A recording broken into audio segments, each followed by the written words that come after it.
Uh, Welcome for this webinar event that has been conducted on the very crucial topic that is input service distributor. So when GST law came, this was one of the crucial aspects of discussion as to what is the scope and coverage of input service distributor. But then this was not taken that seriously, I would say, mainly because of the language that was used in Section 20 of the CGST Act. Now, one important thing you all must be knowing that just some time back, government issued a circular 199, stating that input service distributor as a concept is not mandatory and it is optional, and businesses can opt for cross charging in place of input service distribution. And then why this discussion once again is coming is an important question you all would be having.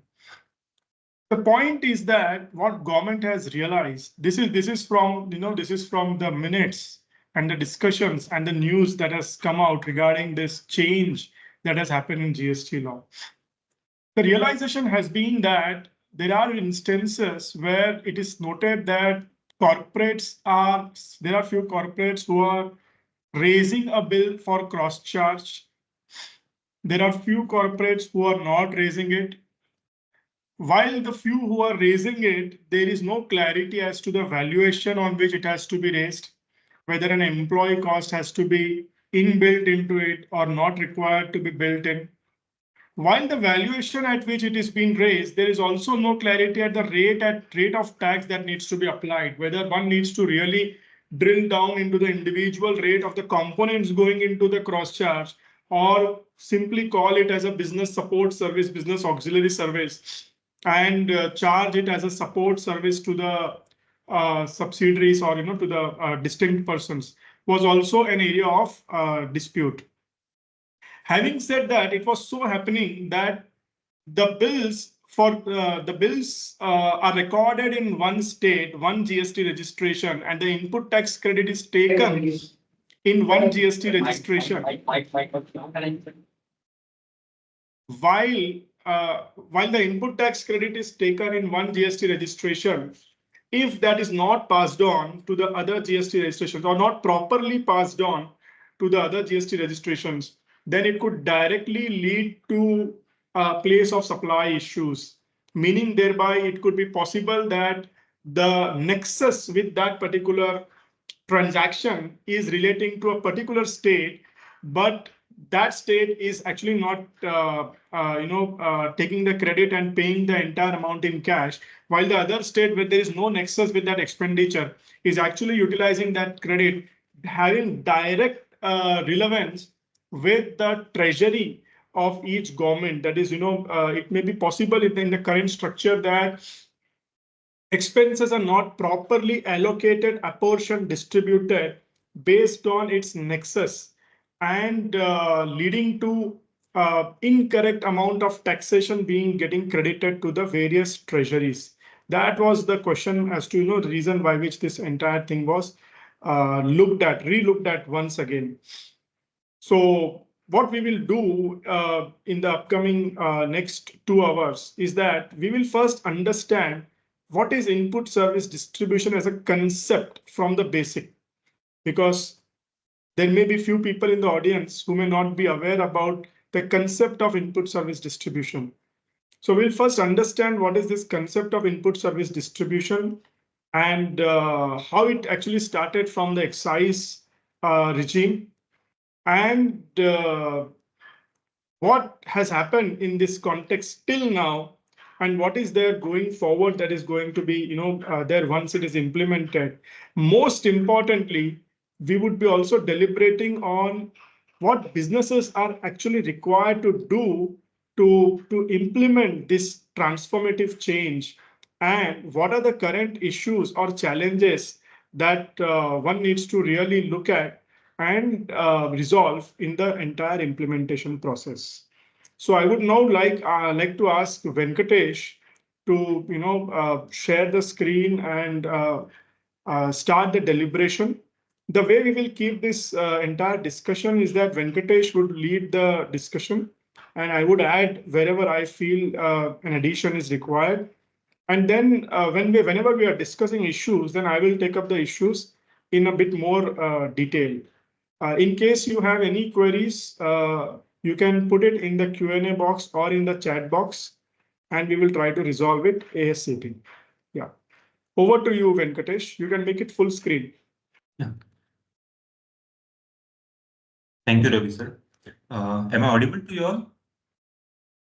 Yes, Venkatesh. Yes, you're audible. Yeah. So with this introduction, let us dive into the topic of input service distributor first.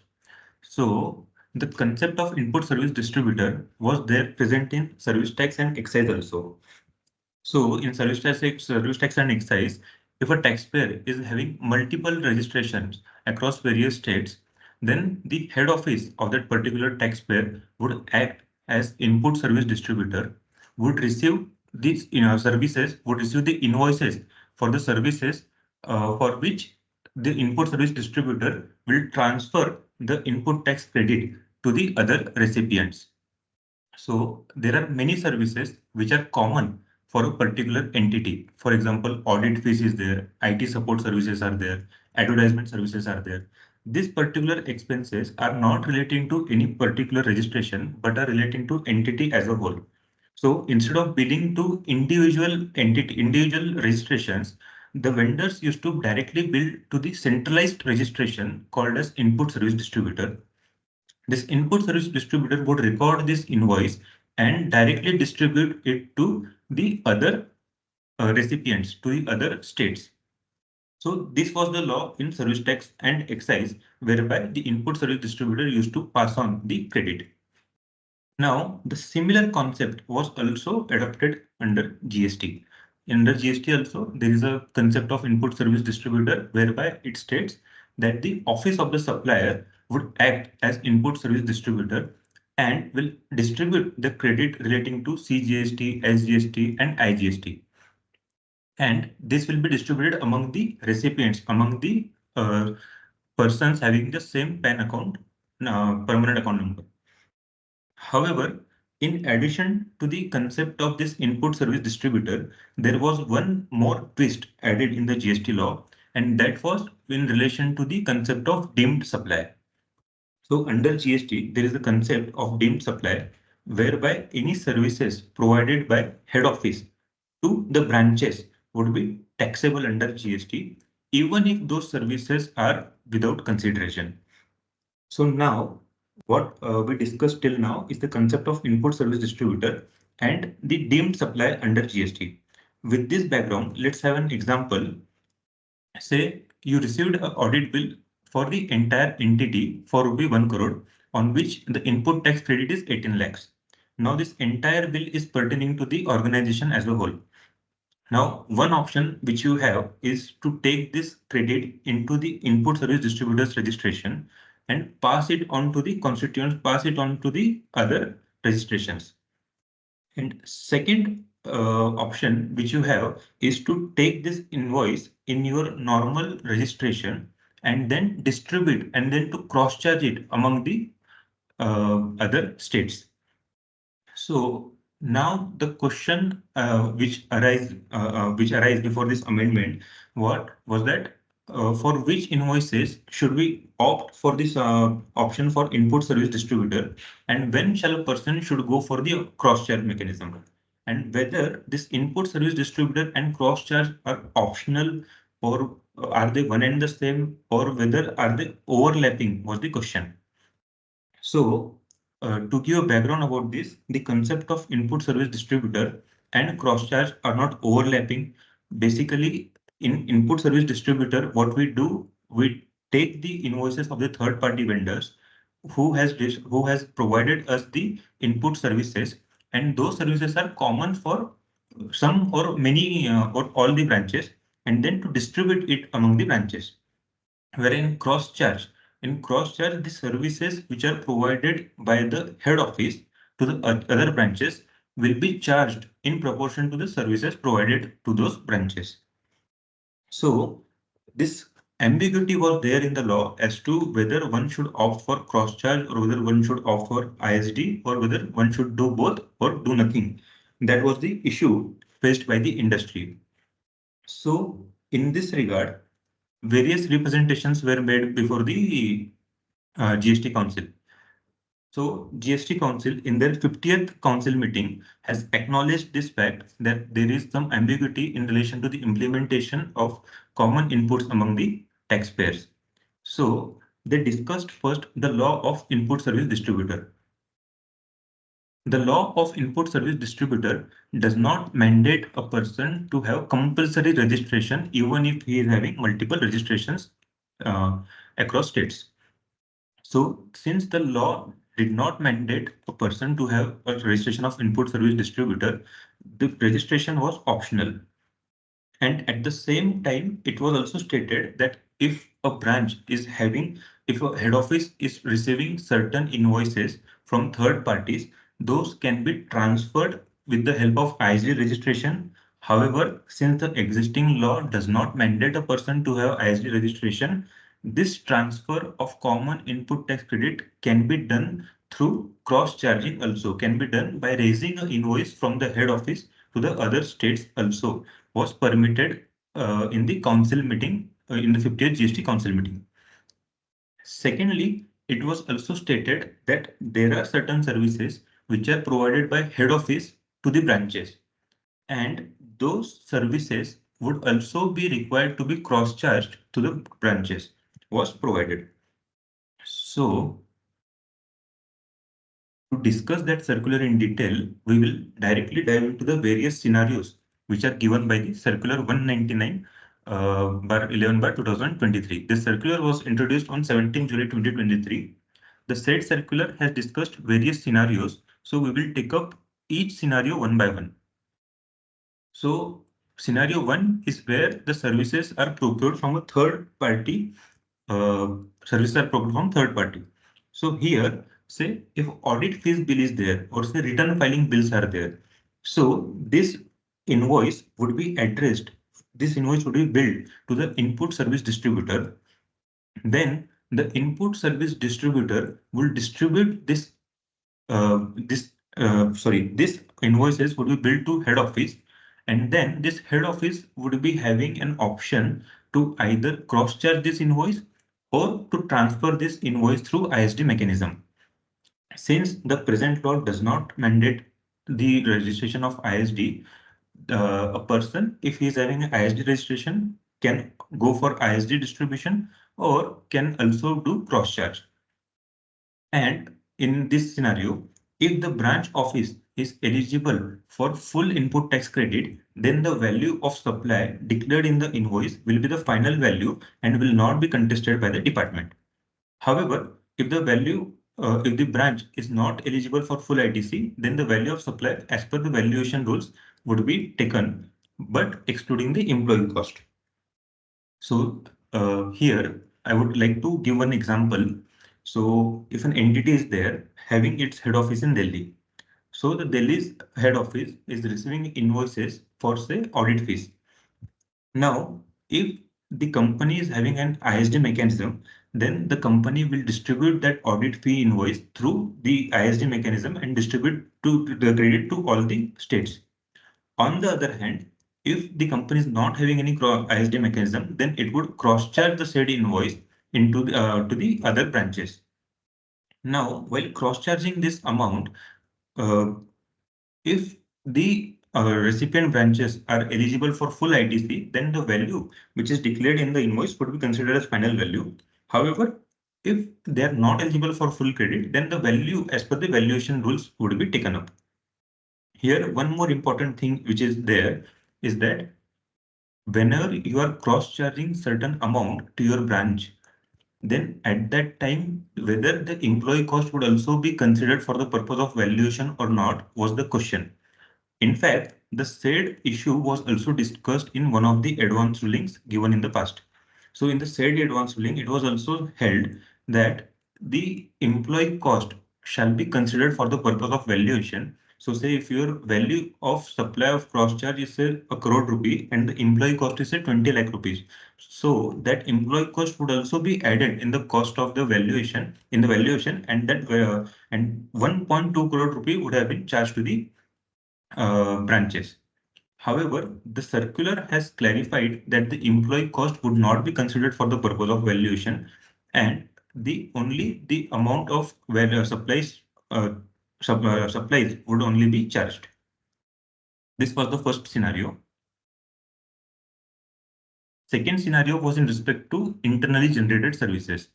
Now, the concept of internally generated services have not been defined under law. In fact, it is the first time in this circular 199 the concept of internally generated services was coined. So here we will have to take certain examples to understand the concept. But yes, there is a Pandora box of the various interpretations as to what can be internally generated services. So let's take an example. If head office is providing certain services to branch office, head office can provide numerous services to the branch office.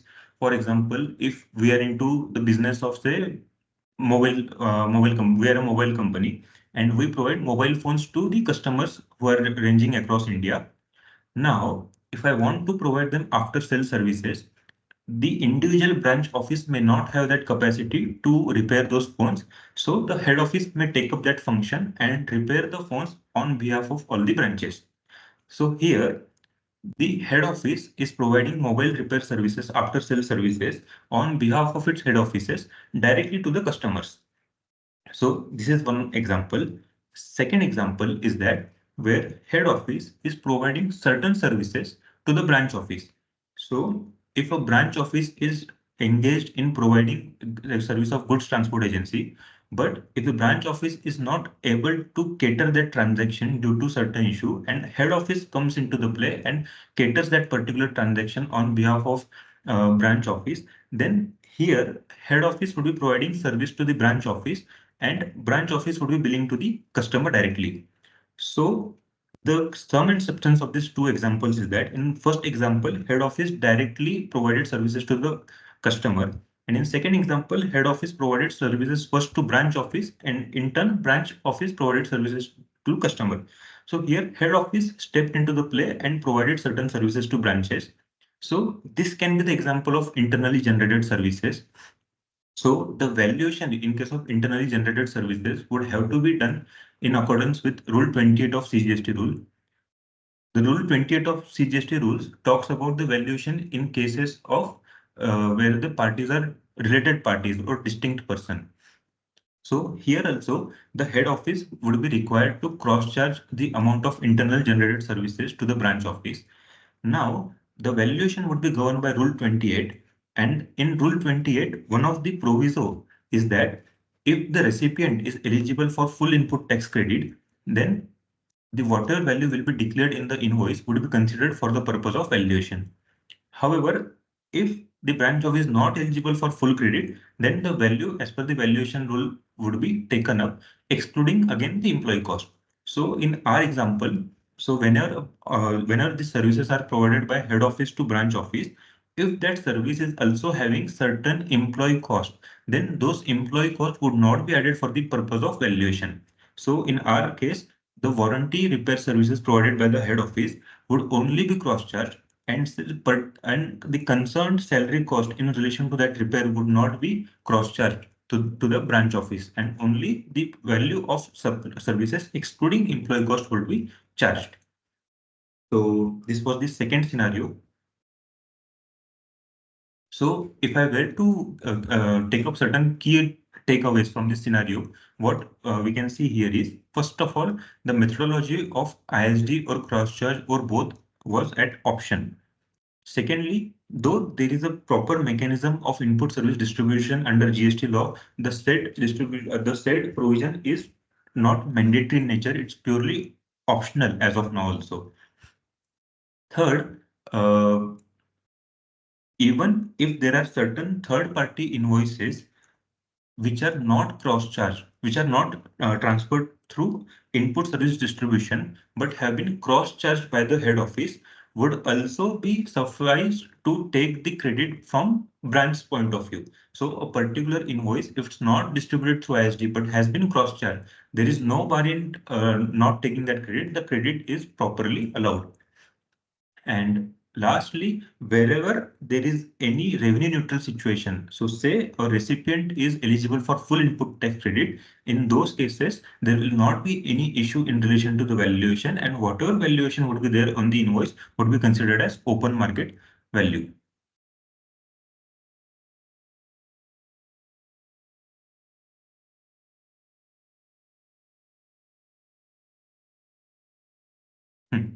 So now this is the law which has been given under Circular 199. So now when the circular was Venkatesh, I introduced, would just like to add. yeah. Here. Okay. So basically, what has been covered till now is what was the law prevalent prior to this amendment. As Venkatesh has explained, input service distribution as a concept is not a mechanism to charge GST or a mechanism to avail and utilize input tax credits like your regular GST number. This ISD as a concept is purely for distribution of credits. So the scope of ISD cannot be beyond mere a distribution of credits. One. See, we need to understand that input service distribution as a concept was brought in central excise. And the reason for bringing this ISD concept was that under central excise, head office would incur, let's say, various expenses, audit fee, professional charges, legal charges, or various other administrative and sales and marketing overheads. While the excise duty was required to be paid by the manufacturing unit. Now, the manufacturing unit generally would be located across India at various locations, while the head offices would generally be located at urban cities. So the question was, there are expenses that are being incurred by the corporate office, but there is no mechanism to utilize those expenses because the excise duty was paid from the manufacturing plant, which is located, let's say, in different locations. And that is the reason this input service distribution as a concept was mandatory, was required under central excise so that the corporate office expenses can be pushed to the manufacturing units, and manufacturing units then can utilize such credits while paying the excise duty obligation for the goods or goods manufactured. Strictly speaking, whether the same concept was required in the GST regime, we need to think about it. But then on the same lines, if you look at this meaning of the input service distribution as a definition, it is precisely kept on the same lines in the way in which it was defined under central excise. And one important thing was when this definition was brought, the language was may distribute rather than shall distribute. Now, reading the term may distribute, many people have taken interpretation, which in my view is also right interpretation, that there is no mandatory mechanism to distribute the input services using ISD as a mechanism. On the contrary, this concept of cross charge, which was very confusing thing, was prevalent based on Schedule 1. Personally, if you ask me this cross charge as a mechanism, is it legal? Is it correct? In my opinion, it is not. Reason being, it clearly doesn't come out from the plain reading of Schedule 1 that there has to be a cross charge from between HO to the branches or from branches to the HO for whatsoever reason. Of course, the language was so immaturely drafted, and as businesses really do not want to take any risk, they ended up cross charging from HO to branches or branches to HO or between the branches. And what was more funny is that everybody has adopted valuations at the whims and fancies. And the most funniest part is that department, while reviewing this cross charge mechanism, would audit the cross charge system in a manner, again, it is best suited because it was prone to multiple interpretations. So we have seen cases where assessee has cross charge in, let's say, 1718 based on a particular base of expenses, and the same base of expenses is not considered in 1819 or in 1920, leading to a lot of litigation around this. Till now, whatever the circular that they have issued, I think it's a very welcome move where they very boldly, very rare CBIC issues such circulars where they boldly say that, even if the cross charge was not done, it would be deemed as if the tax is paid. So that circular is very boldly defined where it has been mentioned that even if somebody is not cross charged, and let's say there is no implication, the other person is able to take input tax credit, it would be deemed as if the cross charge is done with the valuation being nil. The only issue that is going to come for the past is for those businesses where they have both taxable as well as exempt transactions, and the other person is not able to take the full input tax credit due to various reasons. So that is one area which is prone to dispute. Now, we will understand what is the change that has come. Okay, one more thing which I wanted to explain was what is this difference between third-party bills and internally generated services? Firstly, we must understand this language or this word internally generated services is not defined in the GST law anywhere. I hope before they actually implement this mechanism of ISD, they define it very clearly in the law. This language internally generated services is actually coming from the GST Council minutes. And the same language is also coming in the circular which is issued by the CBIC, circular number 199. And the same language is also coming in the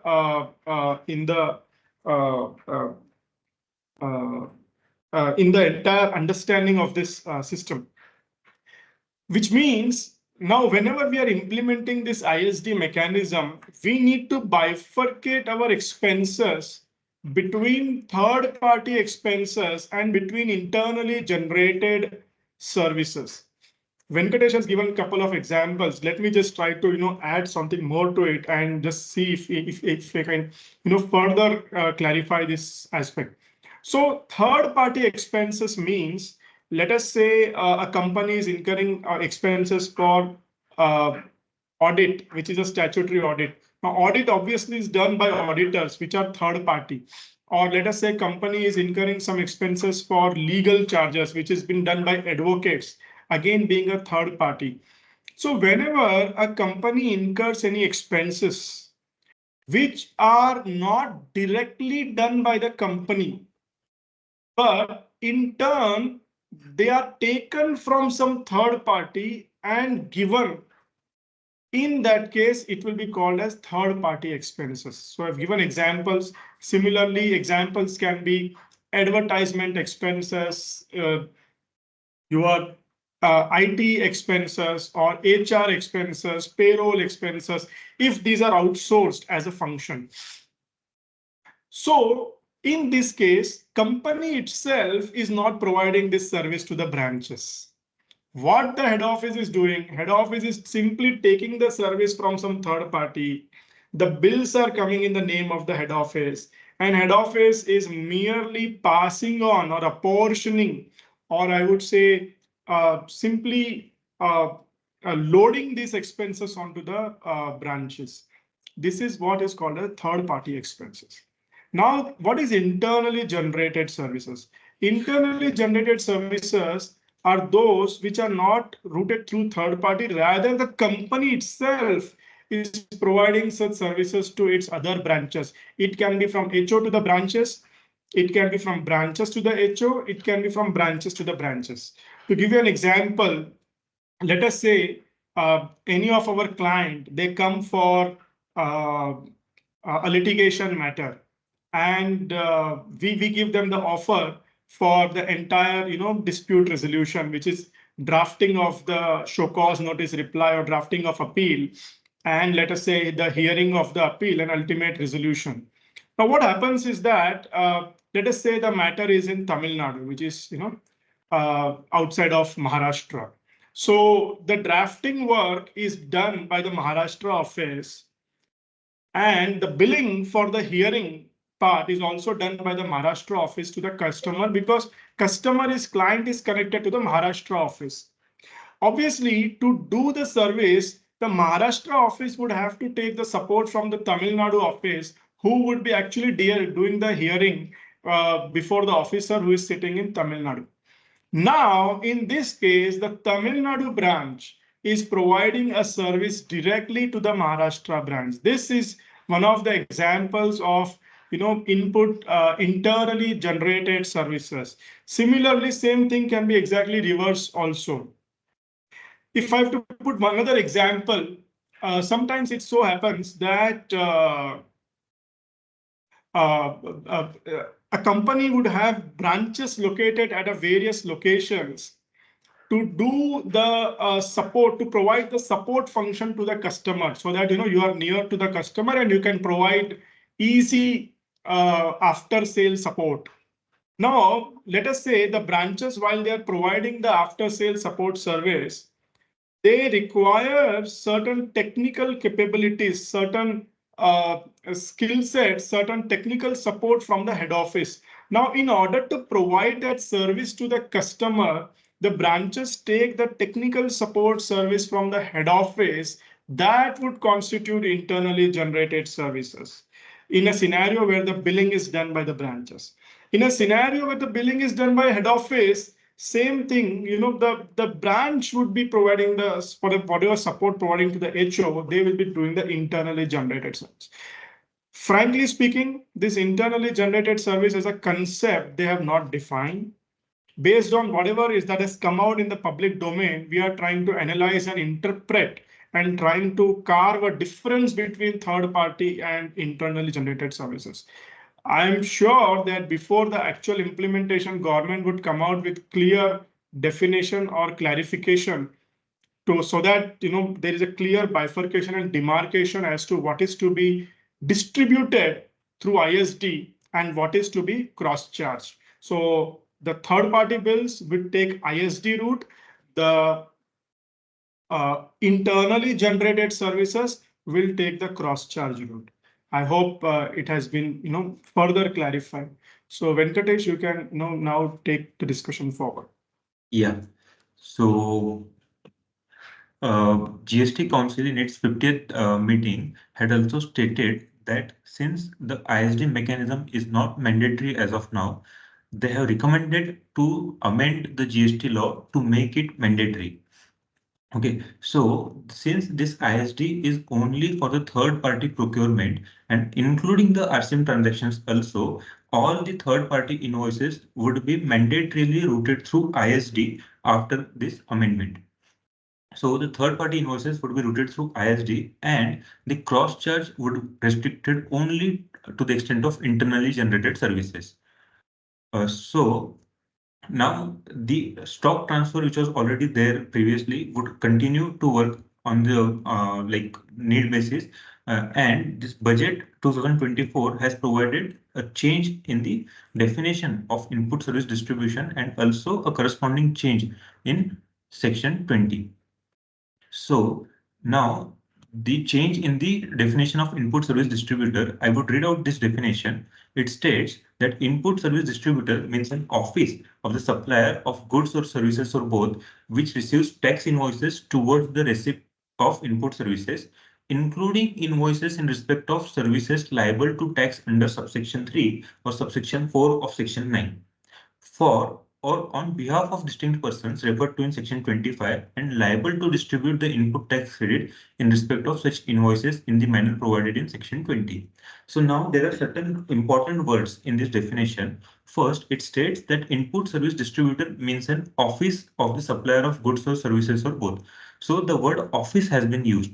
So you must have seen that in GST law, the word for the location of any supplier is always used as place of business, say principal place of business or additional place of business. But here they have deliberately used the word office. So here the law does not want to make any establishment which is doing a taxable supply only as an input service distributor.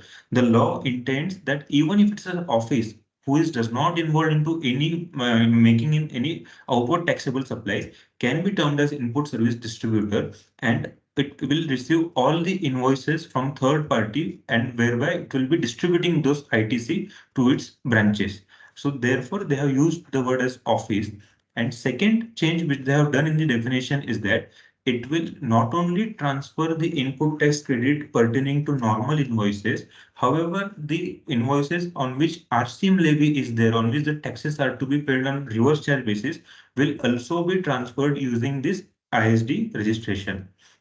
So, and now the third leg of this definition is that the said credit would be transferred for or on behalf of the distinct person. So this credit will be transferred either for the distinct person or on behalf of those distinct persons. So the law is trying to link here the services in respect to the branches.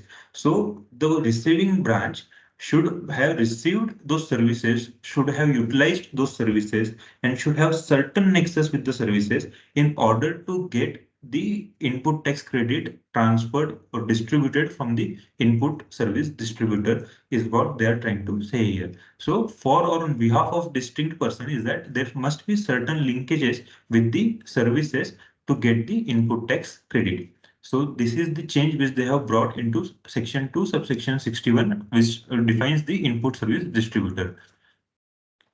And here even the RCM transactions will also be transferred, will also be routed through input service distributor. How the payment for that RCM transaction will be done will be discussed in subsequent slides, but the input tax credit of that particular RCM transaction will be routed through input service distributor.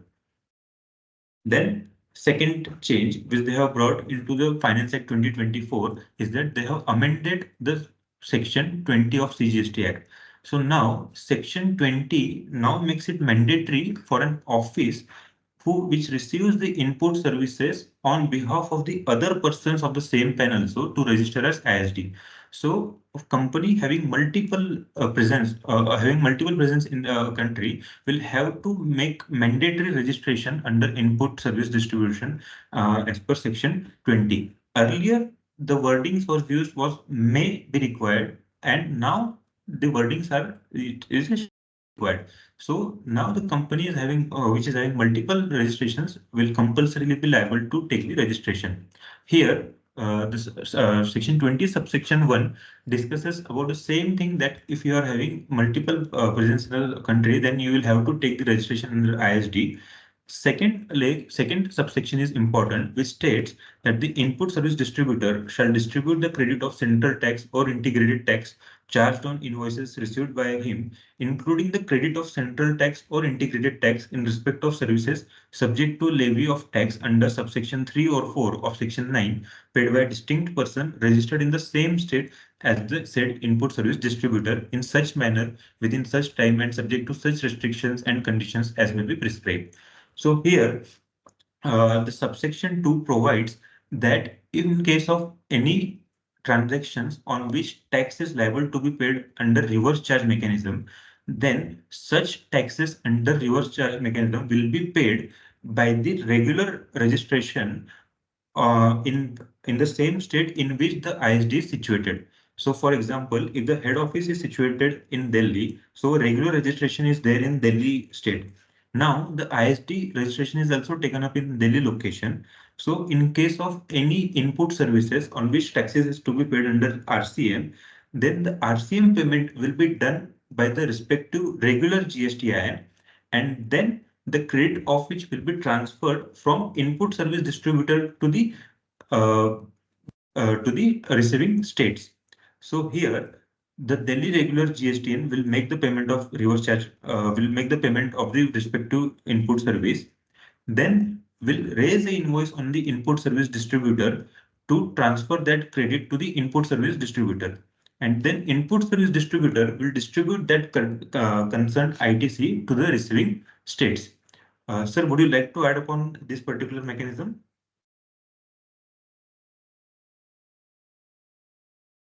Yeah, so one thing is that once we look at the definition, it says, input service distributor in any office.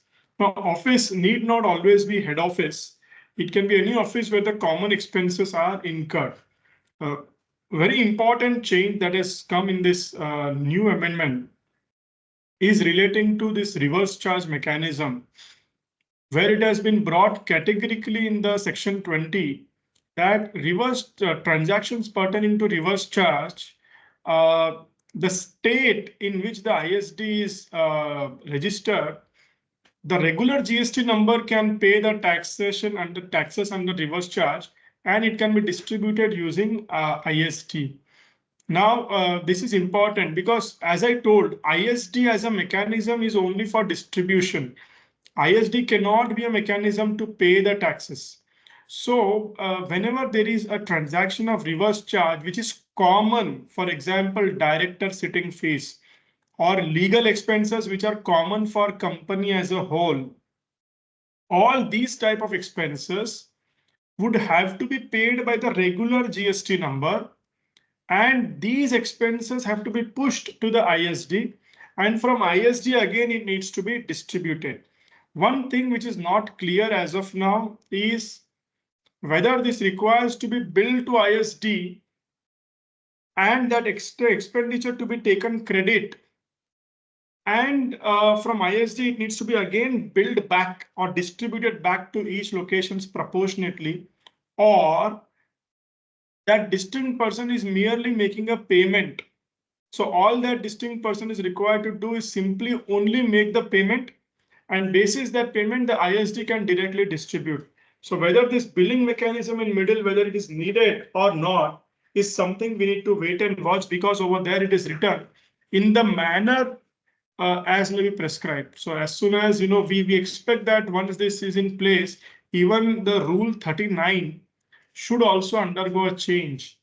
And only once the mechanism is prescribed, we'll be exactly tell you what how these RCM transactions will be taken place. Yeah, that's all from my side, Venkatesh. Yes.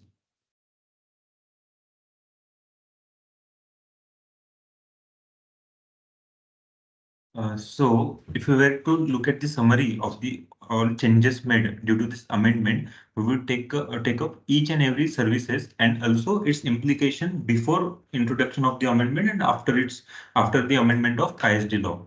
So first of all the third party vendors who will be providing common input services, for those vendors, the invoice would be billed to head office. Then head office would transfer that input tax through either ISD mechanism or through cross charge mechanism. It was optional under previous law to make this transfer. But after the introduction of ISD, all the third party invoices would be mandatorily routed through ISD only. So this is the one of the changes which has come. Secondly, RCM liability of common services.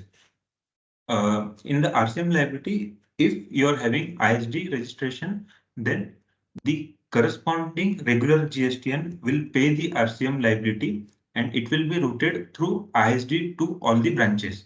This is one option. And second option is that the regular GSTN will directly take that invoice and will be billing or will be cross-charging that invoice to the receiving branches directly without having any ISD in between.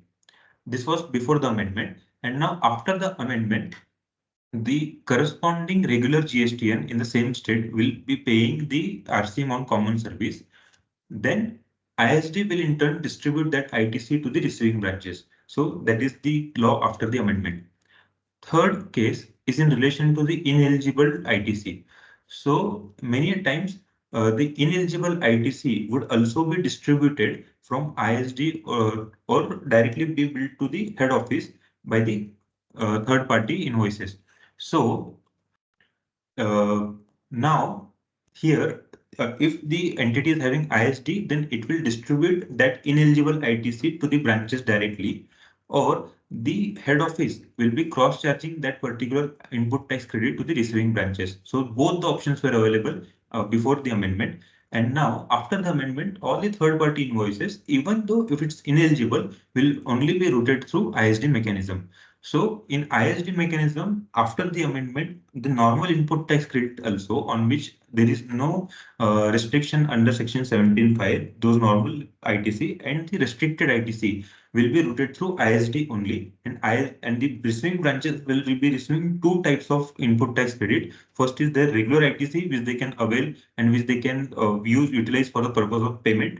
And secondly, the ineligible credit which the receiving branches would be required to reverse in their monthly returns. Then third, the employees and management cost. So the employees and management cost would not be added in the purpose of valuation as clarified in Circular 199. So before the circular came, there was advance ruling which required to include these costs, but with the introduction of this circular, the employee and management cost would not be added for the purpose of cross charge or ISD. And then after the amendment also, the law will be the same, that there is no requirement to charge these costs. Secondly, any input or capital goods. So the input service distribution is only for input services. So the question of transferring the input tax credit in relation to inputs and capital goods would not arise in ISD at all. And secondly, in case of cross charge, if any common fixed assets are there in head office, say certain laptops which have been used only for the purpose of catering certain services for branches, then such input tax credit can be cross-charged to the branches, and it can be done even after the amendment, since we can say that the laptops have been used for the purpose of branches only, the said input tax credit can be transferred to those branches. And lastly, common input services for related party and distinct person. So in case of distinct person, that is the person having the same PAN as yours, would be routed through the ISD. However, in case of related parties, the same in common input tax credit would be done only through cross-charge mechanism, since the ISD mechanism would be allowed only if the PAN number is same. And the same law would be there for the after amendment process also.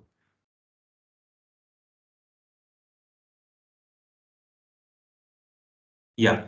So next thing, we will be looking at the various expenses and we would analyze whether it would go under ISD or cross charge. First is the internal audit services, statutory audit services, or tax audit services. So this kind of services are there for an entire organization, and it does not look into whether the particular branch office, and it does not pertain to any particular branches or any particular location. So since it is meant for entire organization and these services are generally provided by third party vendors, it will be categorized as external service. And since it's the input service, it would be routed through input ISD mechanism and not through cross charge. So this is first. Secondly, legal services, consultancy fees and professional fee. So the treatment what we have done for audit service will be same applicable to legal service and consultancy services also. These are third party vendors generally and would be providing services to all the locations across India and therefore would be routed through ISD. Now, there can be instance whereby any legal or consultancy services have been used only for in relation to a particular branch or particular state. For example, any legal services in relation to VAT regime, which is pending in Maharashtra. So since this is a peculiar case whereby the legal services have been provided only in the state of Maharashtra, that particular invoice would not be routed through ISD or would not be distributed to other entities, but would only be attributable to the state of Maharashtra. So here it is very important to make the analysis on the basis of GLs and not, to make the analysis on the basis of transactions and not on the basis of GL, not on the basis of ledgers. So each and every transaction has to be analyzed to see whether it would be categorized as common or whether it would be categorized as specific. Next thing is director sitting fees, RCM. So the RCM tax which we pay on director sitting fees is required to be distributed through ISD, since these services are there for entire organization and not for any single location per se. Next is this payroll processing service, HR and admin services. So this payroll processing service, HR and admin services are there for the employees of the entire organization. So these employees must be sitting in say Maharashtra location or Chennai location or Gurgaon location. However, for the organization, all the employees are part of the organization and not a part of particular branch or state or any location. So thereby the payroll processing services, HR services, if provided by head office to the branches, then would be treated as a part of cross charge.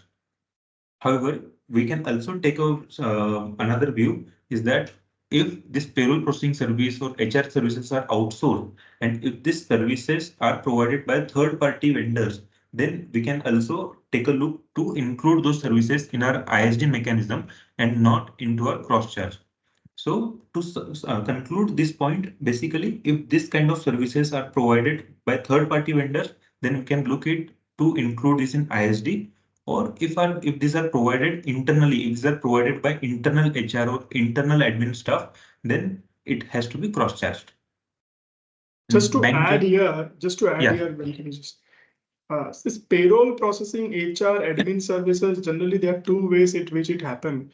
Sometimes, the HO itself, through its employees, provide this support to the branches. In that case, it would be going as a cross-charge mechanism because it would be internal generated services. Now we need to also look at the circular which mentioned that employee cost is not required to be added in the cross-charge, which indirectly means that there is no uh, mechanism, or there is no reason for one to actually even cross charge if the entire cost that is loaded into the provision of the HR admin support is relating to employee cost, then even the cross charge may not be required based on the circular. However, if the head office takes outsources the payroll or HR or IT or administration function and receives a third party bill for that, in that case, the ISD route would come into picture. Yeah, continue, Venkatesh. Yeah. So in case of bank charges, the same treatment would be there. Say a bank account would be maintained by the organization as a whole, and thereby all the GST element which is there on bank charges or say any processing fees would be distributed through ISD mechanism. Next would be the capital goods. You say some certain capital goods are there in head office. Say a server is there or any IT infrastructure is there. So this kind of capital goods is we can say that these are certain something which are provided by head office to the branches. So it has to be considered as internal generated services, and the credit of which has to be transferred through cross charge. Next thing is advertisement, marketing, and business promotion. So here two scenarios are possible. Say first is the advertisement marketing services are provided by third party advertisement agencies.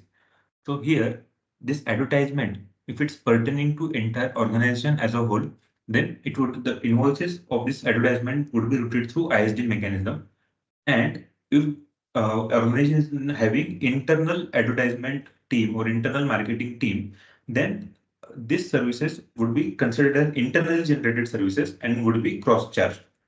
Now here, one more possibility which is there is that if you are making an advertisement specifically for your particular state. So example, if you are making an advertisement in Chennai location for goods which are manufactured in Chennai and are sold in Chennai only.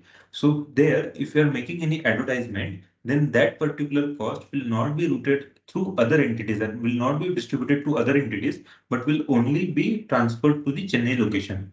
So again, the intention of this discussion is the same, is that whenever we are looking at the expenditure, we would have to dive into deep into the nature of that particular transaction rather than having a thumb rule of applying internal or external categorization based on the nature of the ledger.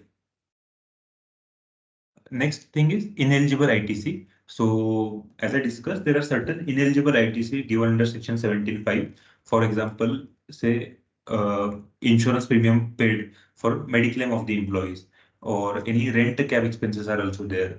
So this third party invoices would be billing to input service distributor, and then it would be transferred to the respective branches, and respective branches are required to reverse that ineligible ITC in the monthly GSTR 3B.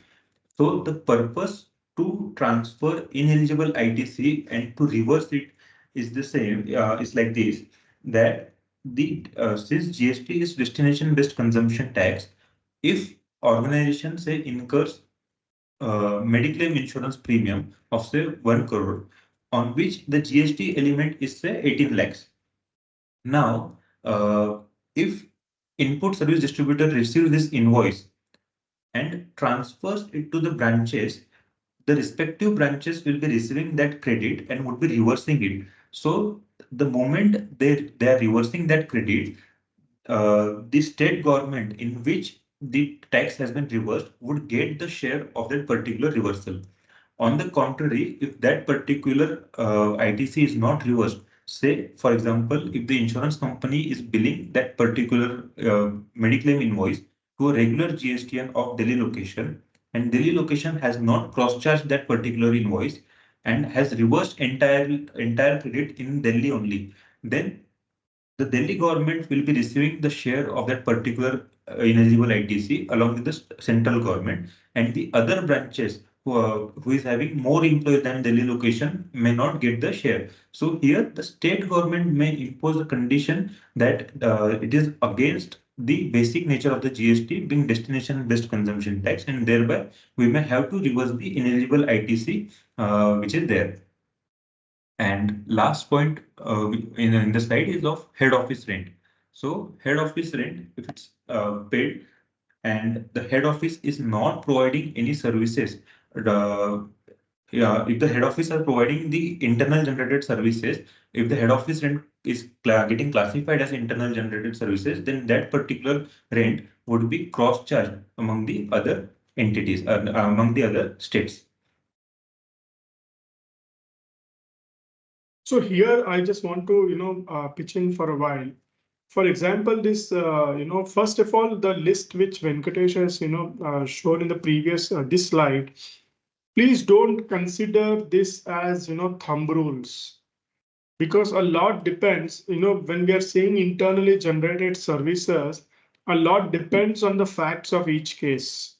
And second is that even from the ISD perspective, if you have focused on the definition of ISD which was there, it said for or on behalf of the recipient, which means there has to be some nexus with the recipient. The question that comes is, in case of head office rent, the rent which the head office, corporate office is paying, if we are able to say that this rent is having a nexus with all the locations from where the services are being supplied, it being an administrative office, and to administer that office, to provide the administration, HR, payroll, IT, accounting support, legal support to all the locations, they have taken head office, and that head office is taken on rent to provide all these services to the location, and hence it is also having a nexus with the all the supplier locations, and thereby third party transaction, if the landlord, if it's taken from landlord and not our own premises, can actually come within the purview of ISD also. So please don't go by the slide that yes, no, whatever is mentioned is sacrosanct, and it has to be like that only. We need to look at the facts of each case and conclude. Basically, what each business has to do is go back to their ledgers, go back to their individual expenditure transaction wise, and first bucket the transactions between whether this is merely a third party ISD transaction, or whether it is an internally generated service, or it is neither both. So in these three buckets, one has to really classify. And after classifying within these three buckets, you need to further classify as to for which it is attributable. This is, I think, what Venkatesh is going to now explain in detail. Yes, Venkatesh. Yeah. So next is very important step in this particular ISD implementation as to how we should successfully implement this ISD mechanism. Since this ISD has now become mandatory from Finance Act 2024, it is very important to revisit all the expenses and to understand the nature of those expenses. So first step in our entire mechanism would be to identify expenses which are needed to be routed through ISD registration. So for that purpose, we would have to dive into deep on the trial balance of the branches. So we need to have a look at the trial balance of various branches. Then we will have to look at the common expenditure as to what are the common expenditure, what are the expenditure in which multiple registrations are getting benefited. And then those common expenditure would be divided among third-party vendor services and other expenses. So, for example, in my indirect expenses of the trial balance, there is a expenditure called as audit fee.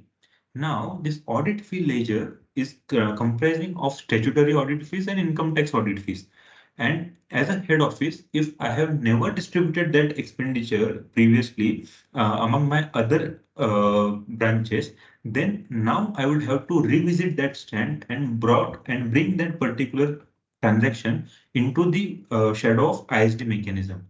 So all the third-party vendors in which the common services are being utilized or consumed by all the branches or certain branches, then those expenditure would have to be brought in the purview of ISD. Then while doing so, we may also look at the possibility of those expenditure in which we can directly ask that particular vendor to bill that particular invoice in the respective branch. For example, if you are while verifying these expenses, you come across a situation whereby certain consultancy fees is there, which is pertaining to altogether different branch, whereby the other branches are not getting any benefit out of that particular service and it is exclusively for a particular branch. Then instead of having that particular transaction in the ISD and then redistributing again to that branch only, we may look at the possibility to separately invoice that expenditure on a prospective basis to the branch, to the concerning branch itself.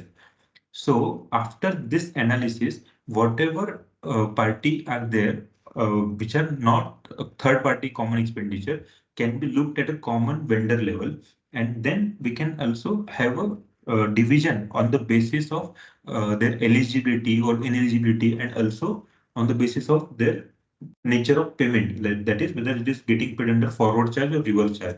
So on this basis, we may have to make a list as to whether it is eligible, ineligible, or RCM transaction. Then second step would be to identify the locations to which such expenses are attributable to. So once we identify the transactions which are common in nature, then we will have to see whether these services are attributable to a single location or multiple locations or all the locations. So if that particular transaction is pertaining to a single location, then we will have to ensure that the credit of that particular invoice is not billed or is not been distributed to any other location. So that is important.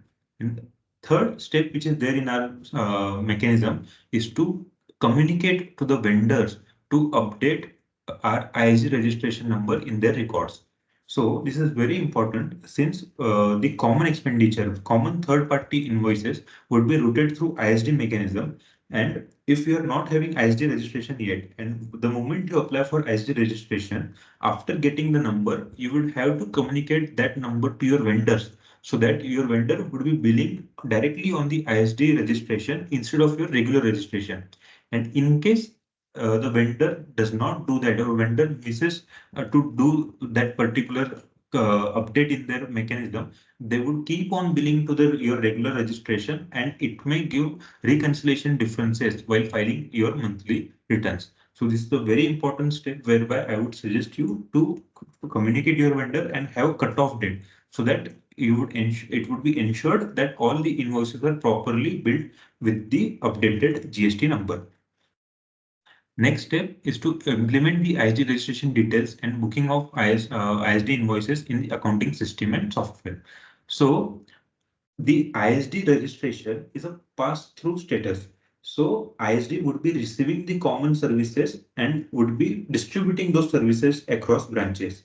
So at the end of the period, at the end of the return month, there should not be any balances lying with the ISD registration. All the common services received would be distributed across branches. So there would be a requirement in the accounting system to make separate ledgers for ISD. So ISD output and ISD input ledgers may be required to be created, whereby the inputs received from various common third-party invoices would be booked in the ISD ITC, and whenever that distribution will take place, that distribution would be booked as ISD output. So at the end of the period, that particular ledger will get nullified. But however, to do that, we will have to create the ISD inputs and output ledgers. In that particular ledger, one may have also to add to give room to say ineligible ITC. So you may have to make two sets of ledger. One is for eligible credit and second is for ineligible credit. And next important step is to provide training to the ground level staff so that they identify the common ITC. So as discussed in our previous slide also, the common ITC would be determined only on the basis of nature of that particular transaction. It's not a vendor-wise transaction. It's not ledger-wise transaction. It's transaction level discussion has to be done to identify whether it is common or specific. So that training has to be provided to ground level staff so that the proper amount of common ITC would be distributed and there will not be any hiccups in the implementation of this ISD mechanism. And also, since it's been 6 years for GST implementation, however, the filing of ISD return would be new for almost everybody who is attending this call. So this ISD returns filing would also be there, for which training must be provided to the employees, whereby the monthly GSTR 6 is to be filed. The details about the monthly GST returns for ISD would be discussed in subsequent slides. Sir, anything you want to add up till now, sir? No, nothing as of now. Yeah. So next is the manner in which the invoices for ISD is to be raised. So Rule 54 of CGST rules provide the mechanism to raise the ISD invoice. So here the very important thing is that ISD invoice does not have to be the invoice or like I would give you an example here. If an ISD registration is receiving 1,000 invoices in a particular month, and then those 1,000 invoices are required to be distributed among the branches, then ISD registration does not have to make or distribute those invoices on an invoice to invoice level basis. So you can accumulate those invoices, bifurcate those invoices on the basis of their eligibility, and you may raise a single invoice for the eligible ITC, and you may raise a single invoice for the ineligible ITC. This is for a particular state. So, for example, if there are 20 states, 20 registrations in different states, for each state you would have to raise two invoices, one for eligible ITC and one for ineligible ITC. So thereby you may require to raise 40 invoices in a particular month, and the individuality of the input invoices, incoming invoices may not be needed to be reflected in your distributed invoices. So this is important here. Second, all the important crux of a particular tax invoice should be there in ISD invoice, like a separate ISD invoice number should be there, name, address, and GST of the recipient location. How much ITC, how much of tax you are distributing, that should be there. And also the eligibility or ineligibility criteria should also be mentioned on each particular invoice. So this is as far as the ISD invoice is concerned. Secondly, the RCM invoices, the transactions on which RCM is to be paid. So for those distribution purpose, the relevant extract is given under Rule 54(1) capital A. So here it is stated that first, whenever there is any incoming input service on which RCM liability is there, the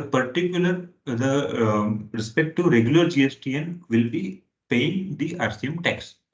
And now, after that, the input service distributor will distribute that ITC among the receiving entities.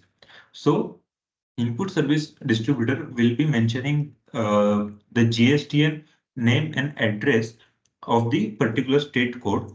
Second, also the common service nature, the original invoice number of the supplier who has provided that particular service, and also the taxable amount and tax. So here the change is that the nature of the transaction on which the RCM has been paid is also needed to be incorporated on the invoice. So this is one of the important issue in Rule 54(1)(a). Next is the matrix for distribution of input tax credit. So say, for example, your ISD is situated in Delhi and you receive various input services in Delhi location. So for the purpose of transferring all the CGST and SGST which have been received by the Delhi ISD would be distributed as IGST to the other locations, to the other states. And the regular GSTN which is present in Delhi only would be receiving same CGST and SGST transaction. So if the input claim in ISD state is IGST, then a proper IGST distribution can be done for the entities registered under different state. And if the input which is received by ISD is say CGST and SGST, then a proper IGST invoice can be raised for the purpose of distribution. So there will not be any issue in relation to place of supply whenever you are dealing with this ISD transactions. And if the branch state is same as the ISD state, then the eligible ITC would be eligible ITC can be taken in the respective branch state as well.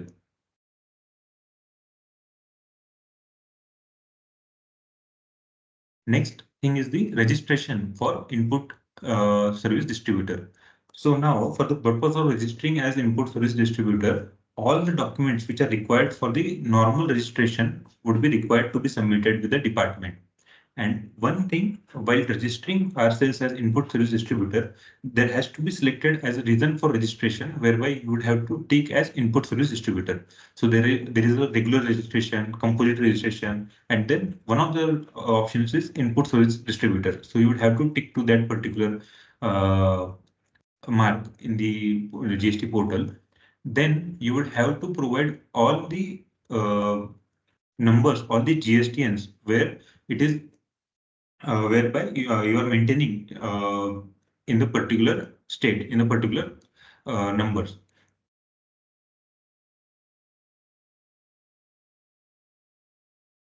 Next thing is that the compliances which are there for input service distributor. So input service distributor would be firstly required to take the registration. Secondly, they would have to provide the registration details to the vendors. Third, whatever input services are received would be visible to the input service distributor in the GSTR 6A. So as there is GSTR 2A or 2B for normal input tax credit, there is GSTR 6A for input service distributor. So the input service distributor would be looking at the ITC in GSTR 6A, and on the basis of which, if input service distributor also receives the invoice for that particular transaction, then it would be distributing the said ITC to the receiving branches. And this entire transferring has to be done through monthly return in form GSTR 6, which has to be filed by 13th of the next month for distribution of ITC. And the GSTR 6A would be auto-populated. The ITC distributed by ISD in form GSTR 6 would be auto-populated in GSTR 2B or 2A for claiming of ITC by the branches.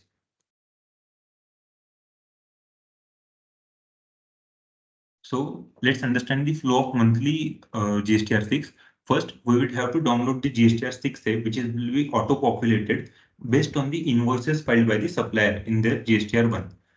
So since the due date for GSTR 6 is 13th of the next month, we would have to get it downloaded by 12th so that we can start with the matching processes. Secondly, whatever invoices we have booked in our books of accounts for common input tax credit would have to be matched with the GSTR 6A. And if in cases whereby a particular invoice is received for which there is no reflection in GSTR 6A, we would have to park that invoice for next month's claiming. So a matching with GSTR 6A would be required to do so that the matched amount only will get distributed to the branches. Next is that on the basis of this matching, afterwards we would have to divide the invoices into their eligibility criteria. If the invoices are eligible or not eligible has to be seen for the purpose of distribution. Next, ISD invoice has to be raised with a consecutive serial number in a last date of the month and has to be raised on the respective branches. And thereby, we would have to see that whatever ITC was generated and has the same ITC has been distributed to the branches, and there should not be any difference between the ITC which is generated and ITC which is distributed.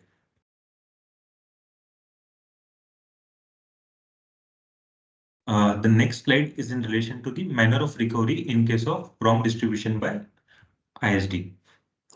So here, say for example, a particular invoice is not reflecting in GSTR 6A. However, you proceed ahead and transfer that ITC to the respective branches. Now, you may receive a notice for a difference between GSTR 6 and 6A, whereby a particular distribution has been done without its corresponding reflection in GSTR 6A. So in these cases, since the distribution has already been taken place and ISD is merely a pass-through status, ISD is only a mechanism to distribute the ITC, the notice in this regard, the proceeding in this regard would be initiated against the receiving branches, the receiving regular registrations, and not against the ISD. So the receiving branches who have received that input tax credit would be subjected to proceedings, would be received show cause notice under section 73 and 74 and would be asked to reverse that particular ITC. So for example, even if you transfer a say lakh rupee of credit, which is not correct or which is excessively distributed, then and if this lakh rupee of credit is distributed against 20 branches, then those 20 branches will receive notice for this one single wrong distribution, and thereby there will be lots of notices and issues for a merely small amount of excess transfer or excess distribution. So ISD per se will not receive that notice, but the receiving branches will be receiving these notices. Yes, sir. Anything you want to add in this regard, sir? No, Venkatesh. So basically, what I would do now is take up some of the issues in the entire thing. What Venkatesh has covered till now is what is the new mechanism, what are the compliances that are required to be done, what are the specific actions that the businesses would have to take, what are the return filing mechanism that will be in place. So now let us try to understand that in this entire implementation process, what are the specific issues that we may come across, and what are the implementation aspects that we need to look at. One is whether this entire ISD is mandatory. Just before that, Venkatesh just wanted to check with you whether this PPT which you have uploaded is the one that I shared with you in the last. Correct, sir. That is the same PPT. Okay, so let me just reshare for the benefit of this thing. Yeah.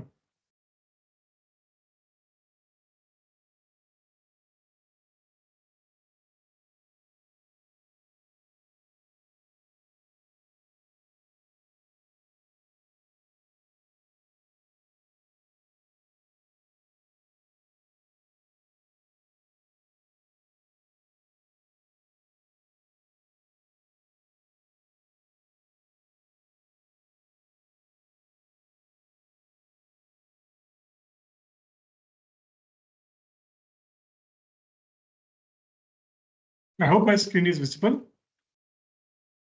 Yes, sir, it is visible. Yeah. So one very important aspect is that whether this ISD is mandatory for financial year 23-24, answer is no. Although there is this change in budget which has come out, but it is still not notified. So only once it is notified and passed by all, first is passed by all the states and notified, only then this would get implemented. So from the experience of past, we can say that it would not be implemented at least before 1st October 2024, and it may most likely also go to 1st January 2025. Having said that, what we see is that there is a big, since this is a transformative change, there is a lot of background work that businesses would need to do. More specifically from the accounting side and from the system side, so that whenever this change comes, we are ready. Another thing is that a registration requirement that needs to be done. What we are seeing is that businesses are not waiting till the change, rather are taking the ISD registration right away and starting the compliance. How the RCM payments are to be routed. I think we already discussed on how this RCM payment is, routing is required to be done. But what is important or an issue is what if the HO location does not have a manufacturing plant or a service supplying unit? There are scenarios or situations where MD or a CFO or senior professionals, senior employees sit in a different location, which is more like a corporate office.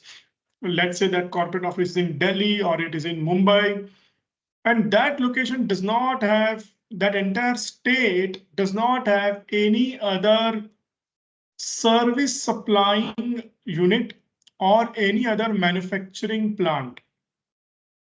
Now, if this is a situation, how would one make the payment of RCM and route it to the ISD is a question that would come, which would inter alia mean that one would also have to take a regular registration in that state other than ISD registration, which would be a bit tricky. Next, very important issue, which is still not addressed, is how this entire reconciliation mechanism is going to work. For example, currently the reconciliation is now settled that, based on GSTR 2B, the reconciliation is being done. Whereas this GSTR 2B is static, it is not dynamic.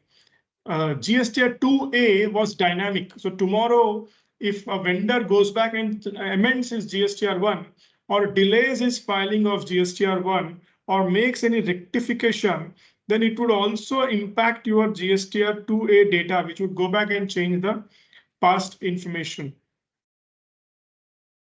Currently, there is no concept of GSTR 6B that has been brought by the law either, and that has also not been introduced. So we are expecting that there should be an amendment in the law wherein they would bring like GSTR 2B to have the matching system with ISD credits. Ideally, GSTR 6B also should come. If GSTR 6B is not coming, then there is a problem because all the issues that were faced with GSTR 2A would continue in case of ISD related transactions. Another very important thing is this permanent reversal and temporary reversal, which are currently being done in the new returns disclosure system, would have to continue even while for the credits that are being distributed. Only difference being that this permanent or temporary reversals would have to be done not in the ISD registration. This would have to be done directly in the recipient registration where you have eventually distributed the credit. And from there, this permanent or temporary reversal requirement would come into play. Very important is that ISD as a system would only be distributing those credits which are reflecting in GSTR 6A. So something which is not at all reflecting in GSTR 6A, I don't think ISD would be required to distribute such credits. So another option could be that ISD don't distribute all credits, rather distribute only the matched credits so that this reversal question doesn't come into picture. Next issue is a particular branch is, no more supplying the goods or services. This is extremely important.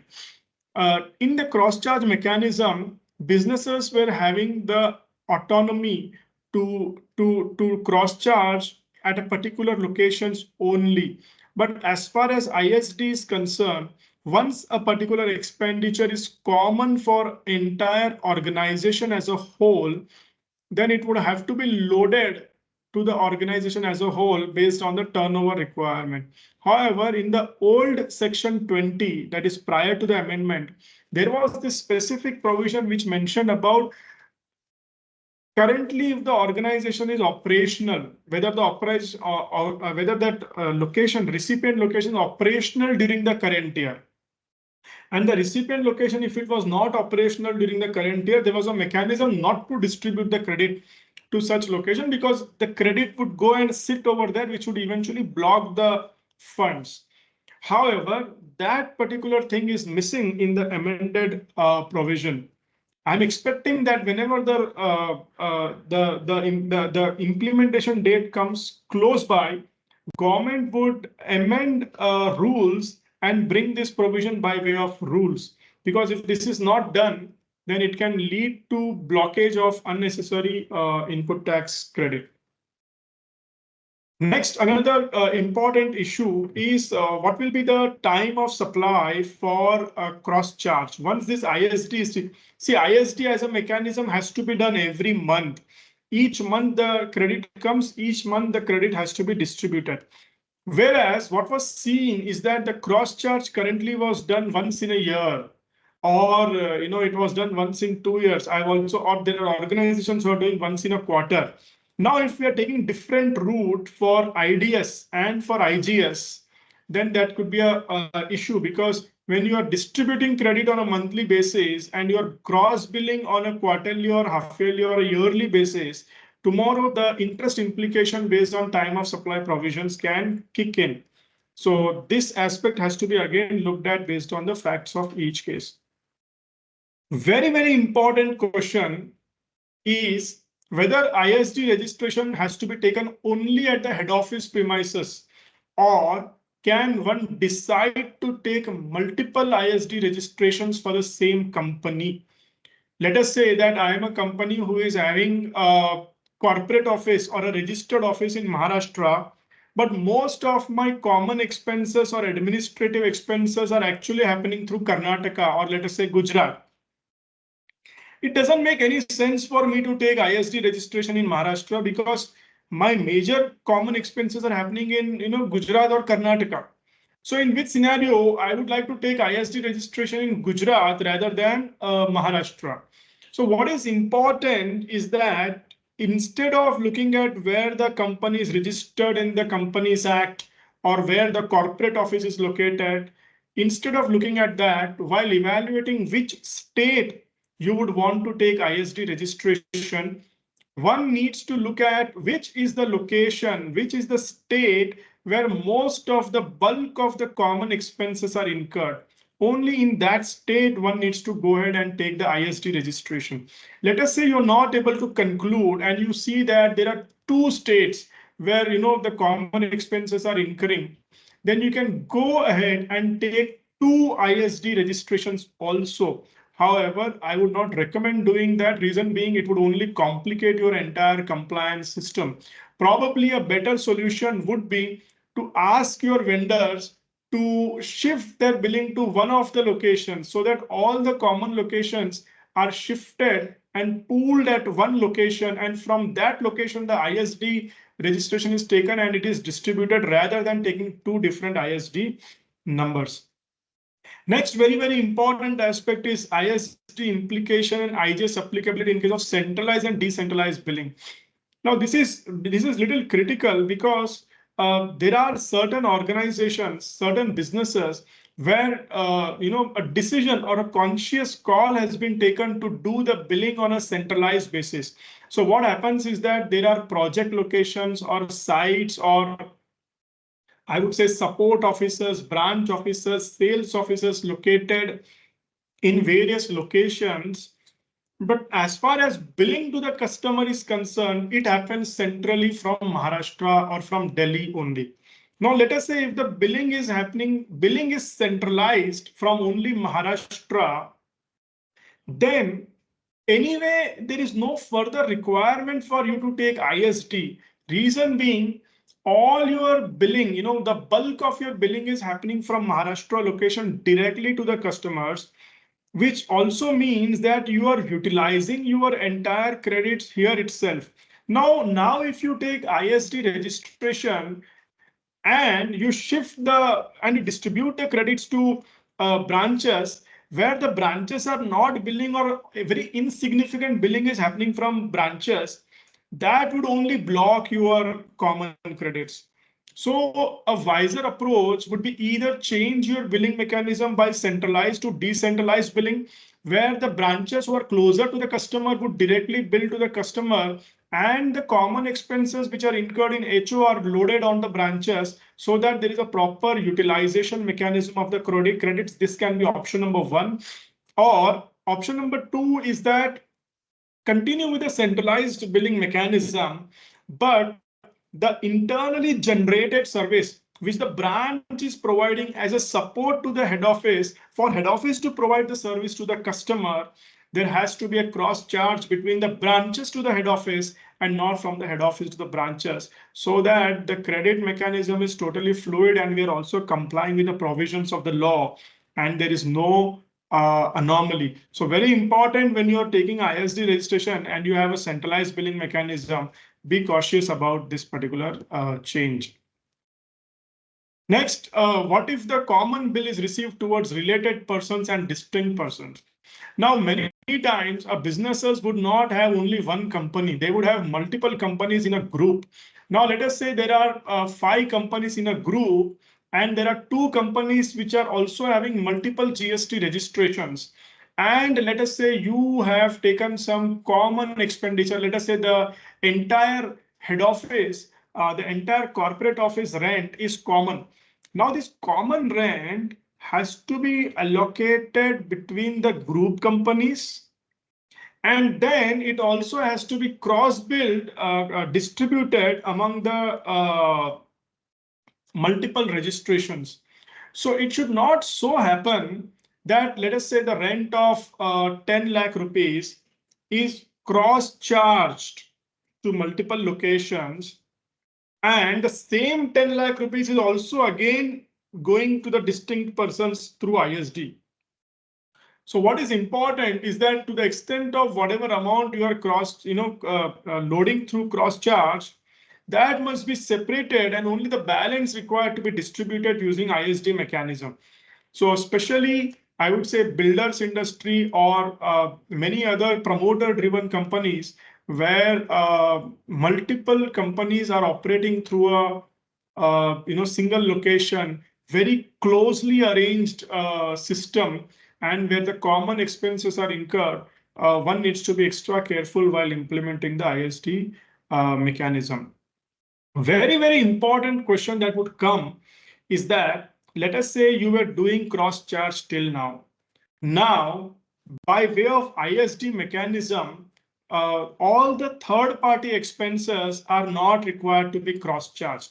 Rather, the third party expenses would go as ISD, which means that the valuation of your cross charge will have to change. For example, let us say that currently there is a cross charge being done for IT support to all the branches. Now this IT support would involve specific internally generated service support which the head office is doing for the branches. Apart from that, the professionals which are hired to provide these IT support services is also there. So currently what was happening, we were doing a cross charge of both the amounts put together to the branches. Now what will happen is that the professional expenses, whatever are there from a third party, has to be excluded, which means for whatever the IGS, that is internally generated service cross charge that you are going to do, the valuation will significantly reduce. Basically, all the third party expenses would have to be removed from the valuation. Only on the balance, the cross charge requirement would come into picture. Very, very important is that one may also look at many companies would spend big amounts on events, exhibitions, conferences, hotel accommodations, a premises taken on rent at, let us say, multiple locations. The question that comes is currently they are not eligible for input tax credit if it is located at a place where you don't have a specific GST registration. So one can look at taking ISD registration and moving the credits. However, that is possible only if that cannot be done only for the one-off transaction. There has to be an office through which you are routing this ISD and shifting these expenses.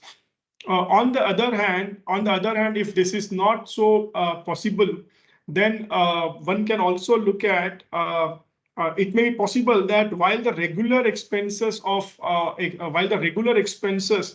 are happening through one of the head offices, and this event is suddenly in totally a different location altogether, where if you have a GST registration already, then one can look at, cross charge, because, this expenses is common for all the, organization as a whole. If not, a mechanism of ISD can be looked into. However, for a mechanism of ISD to be done, there has to be an office who is doing the ISD transactions. To give an example, let us say our organization, if we are doing, let's say, particular sports event in Hyderabad, and it's a big expenditure which has to be loaded on all the branches ultimately who will be participating in the event. So initially, the Hyderabad office can take ISD registration, since there is already the office over there which is incurring common expenses for other locations, and all the credits accumulated in the ISD location can be distributed across to various branches. So ISD registration can also be taken by a branch and need not be taken only by head office only. That is not a requirement. Fate of HO expenses, which has already been covered. Very, very important is to attribute to a specific state. So if a particular expenditure is common for all the states, then it has to be attributed to all the states. That is not a problem. That is very easy. But what is problematic is to identify the expenses which are attributable not commonly to all the locations, but only to a specific state or specific states.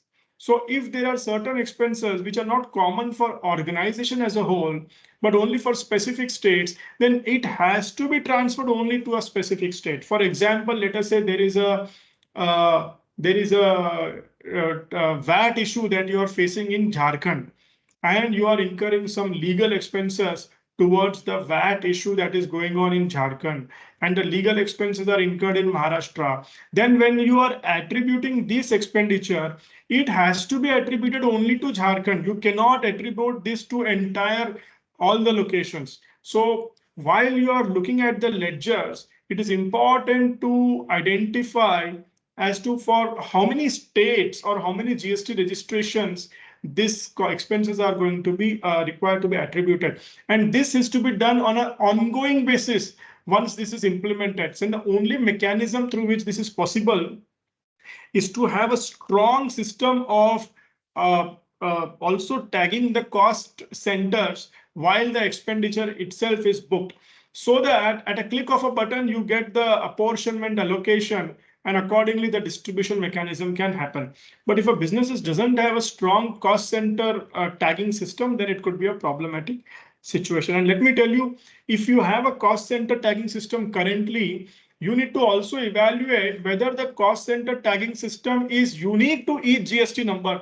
Sometimes we have seen a scenario where the cost center there are 2 or 3 cost centers for the same state, while the cost centers are different, but for that state there is only one GST number. Now you need to further segregate between these 3 cost centers as to how this allocation is to be done in the taxability, and vice versa also, wherein multiple cost and single cost center is going across multiple states. So this is again very, very important, because cost centers are done for the business reasons, not for the taxation reasons.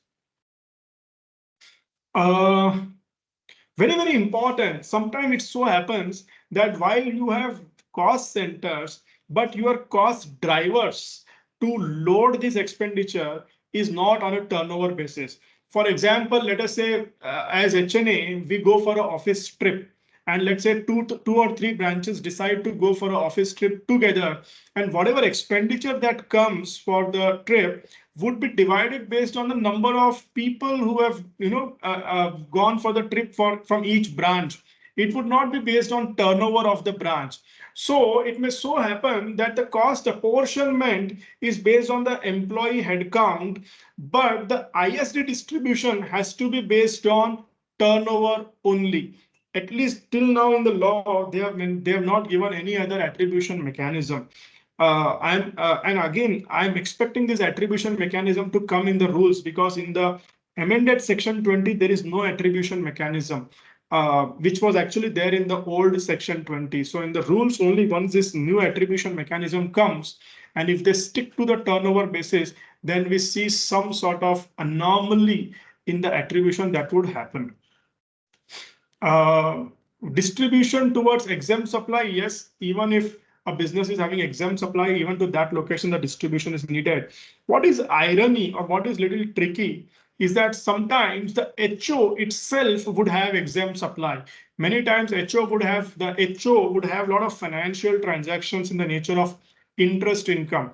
Now, interest income is exempt, but that is a turnover. Even exempt supply is a turnover that is coming within the meaning of the turnover.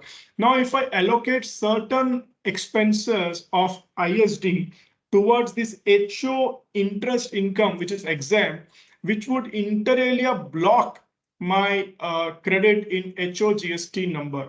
So HO would have a regular GST number. HO would also have a ISD number.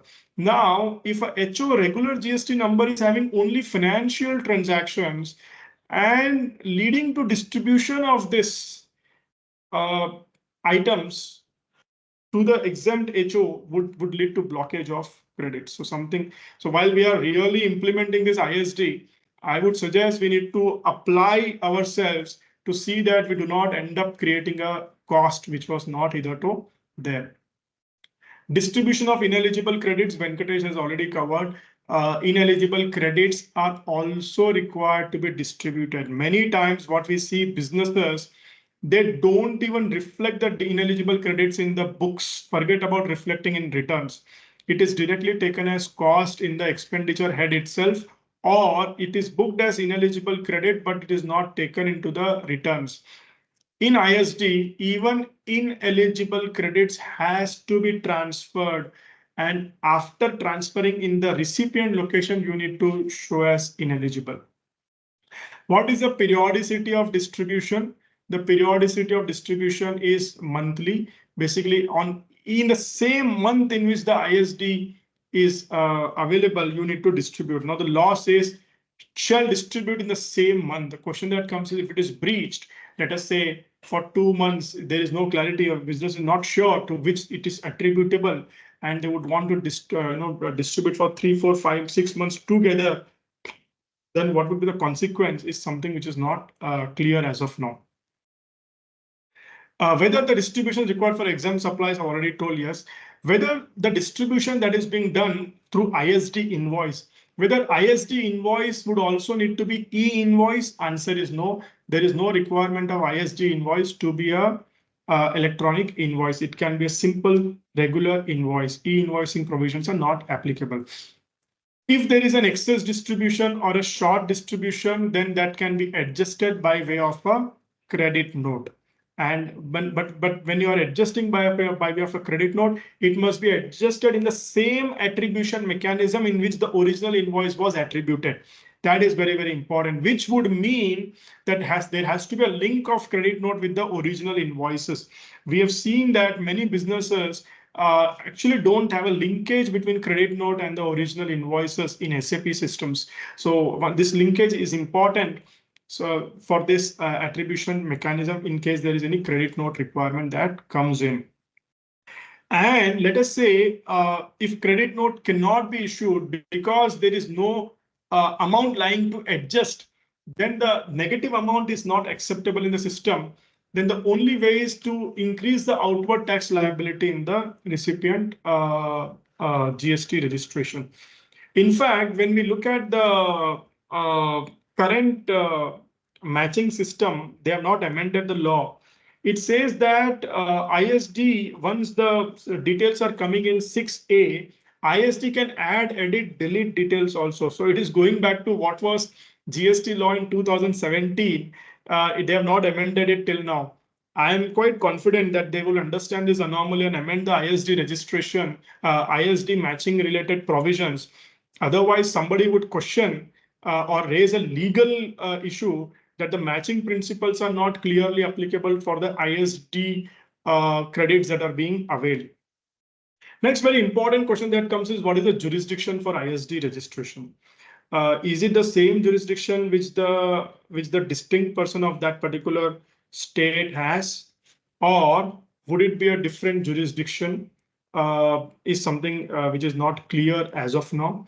And whether the ISD registration can also be undergoing a separate audit, investigation, scrutiny. From the bare reading of the provision, it looks like yes, because ISD registration is also a separate registered person, and every registered person can undergo audit, investigation, scrutiny by the department. Whether the distribution mechanism to based on previous turnover, or would there be any change in the same? As of now, they have not come out with any mechanism. Only once it comes, we would come to know. Most likely, they would keep it the same. For excess and short distribution, I have already explained it. And if there is excess distribution, incorrect distribution can be corrected by way of credit notes, debit notes. Excess distribution, if any, the recovery can be made directly in the recipient where it is distributed. The payment can be made through DRC 03 along with interest. But it is also mentioned that a general penalty can be liable or charged onto the ISD registration who is disclosing excess. Late filing fee of 25 rupees per day is applicable if the ISD return is delayed. The due date of filing the ISD return is 13th of every month. So till now we were thinking that after 11th, we have time till 20th. There is some breathing time. It seems government don't want to give you any time for taking rest. So 11th you have ISD return, and on 11th you have regular returns. Then 12th you would have then again 13th you would have the ISD return that is required to be done, followed by matching principles, and then of course the 20th being the regular GST things. This is a conflict or anomaly with the QRMP scheme. If anybody is in QRMP scheme, this is a problem because the return filing date for QRMP itself is 13th. So how would you really, balance it out between the ISD and this thing is a question. How one would have to do Rule 42, Rule 43, reversal or common ITC, reversal towards exempt and taxable. There is no requirement to do this in the ISD registration. One can directly go and do it in the main GST registration. Similarly, reversal for payments not made to vendors within 180 days is also not required to be done in the ISD registration. In my opinion, it has to be done in the main GST number where the credit is distributed. Accounting part we have already covered. Very important question comes is what happens in case of SEZ? Because SEZ is a zero rated supply. Any bills that the SEZ receives is covered as zero rated supply. And generally the vendors under LUT, they don't charge GST at all. And if you are asking to distribute the credits even to the SEZ unit, that it would lead to unnecessarily accumulation of credits leading to refund scenario. So we should expect some clarification that should come in the context of SEZ as to whether the distribution of these credits is needed to be done under to the SEZ premises also, or whether it can be treated as a zero rated, not requiring distribution. Very, very important is the changes in the agreement that is needed with the suppliers, because eventually you would want your vendors to be billing to you at a location where the ISD is there. So and of course, apart from that, various other aspects, one needs to revisit or relook at the suppliers agreements and see if there is any change required into the registration to which the billing is to be done, and the time of supply and the time of billing mechanism for this particular change management to be taken up. So changes are required right from taking GST registration to your accounting framework to your register agreements with the vendors. Most importantly, the communication with the vendors. And another very important aspect is to do a complete study of all expenses and decide how this system has to be implemented in the organization in a most optimum manner. This is going to be, I would say, biggest thing. So in my opinion, this particular change is quite a transformative change, and is as good as how when this GST implementation was done. That would be the level of detailing one would have to go into while implementing this ISD mechanism. So with this, what we can do now is we can take up questions. So if you have any questions, you can either raise your hand or you can post it in the questions tab. So yeah, Pooja, what you can do is anyone who is raising the hands, you can please unmute one by one so that we can Sure, take up the questions. And Venkatesh, there are some questions in the chat box. If you can just see that can be, answered there itself so that it gets closed. Right.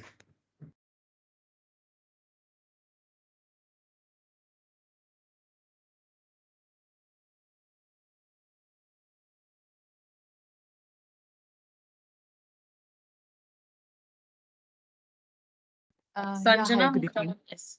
Yes. I have two questions. One is for filing annual returns. This ISD registration will be considered a separate registration, and I need to file a separate return, or it is included in some HO or something. How it is going to work?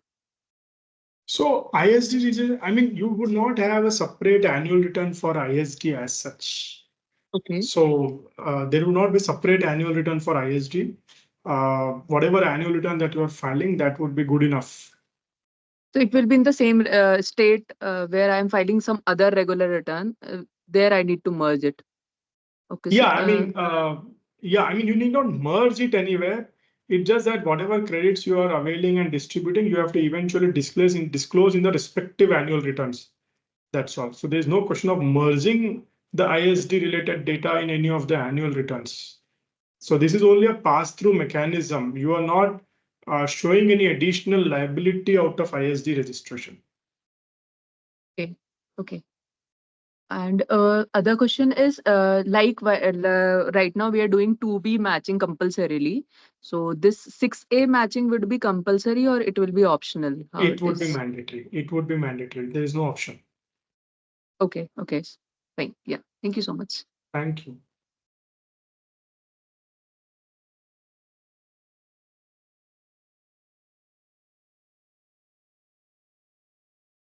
Pooja, you can unmute the next Yes, participant. I have Yeah. unmuted.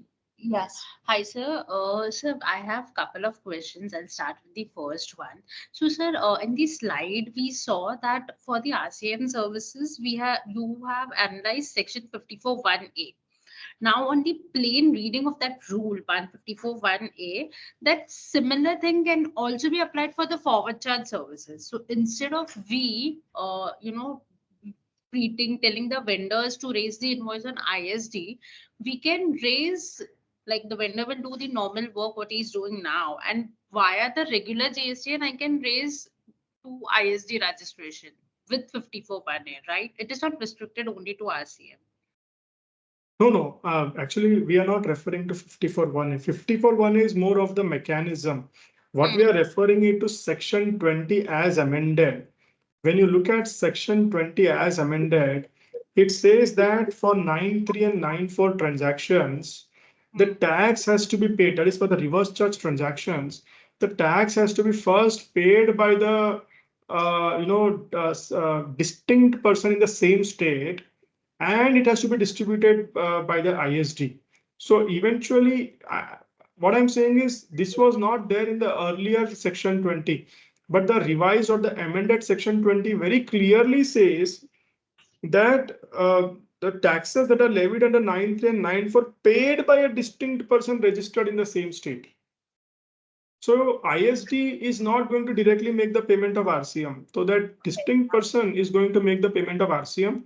Only system that would, the only reason why we would have to refer 54(1)(a) is for then moving this credits from that RCM, from that distinct person to ISD and then distributing it back. Correct. So this same I can apply for forward charge invoices also, right? Yeah, absolutely. See, but then only thing is that, I mean, tomorrow this could all lead to questions. All I would say is that as a matter of one-time spillover transactions, one can still do that. But as a regular practice, not recommended. Not recommended. Okay. The officers are officers. We have seen what kind of, issues they are raising, unnecessary issues they are raising.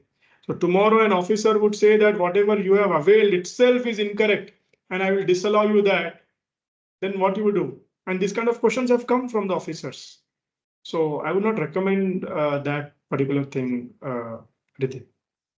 Okay, sir. So, sir, second question is with respect to payroll processing services, HR and admin. So, while they are definitely in the deck which you presented, we had an example of internal, but you extended the explanation that in case of external services, like if HR external party is raising the invoice, it's a third party invoice, and definitely we should go for ISD.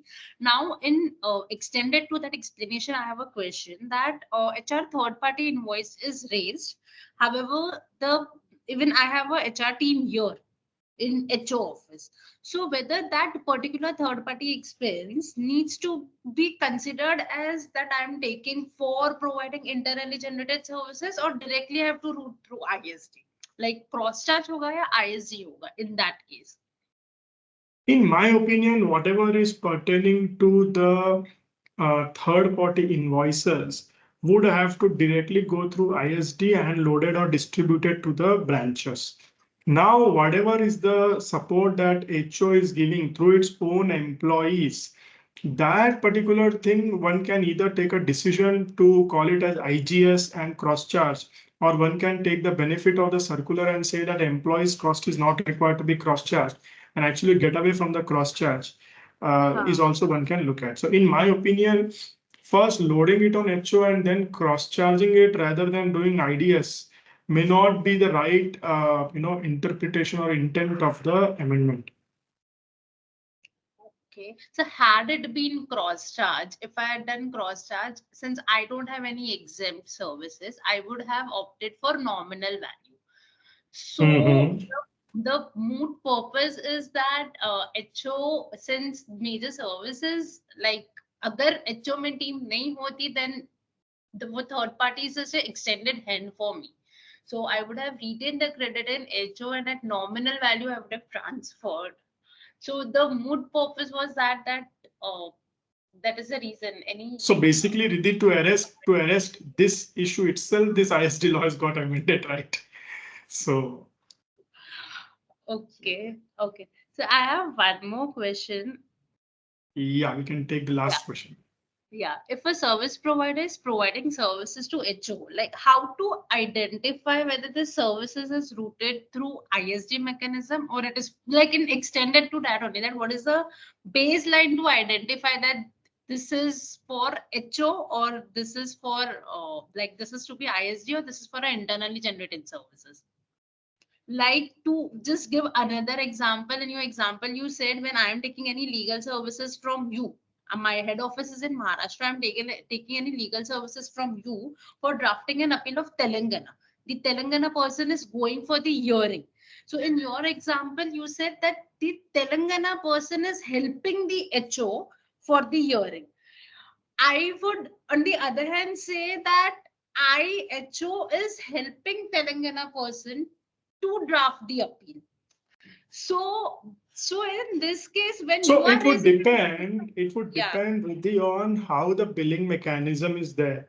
If the billing mechanism is centralized, where let us say the entire billing is happening centralized, and in that case what I have told would hold good, where I am HO is billing to the customer and Telangana is providing the support to HO, and for this the IGS cross charge will come.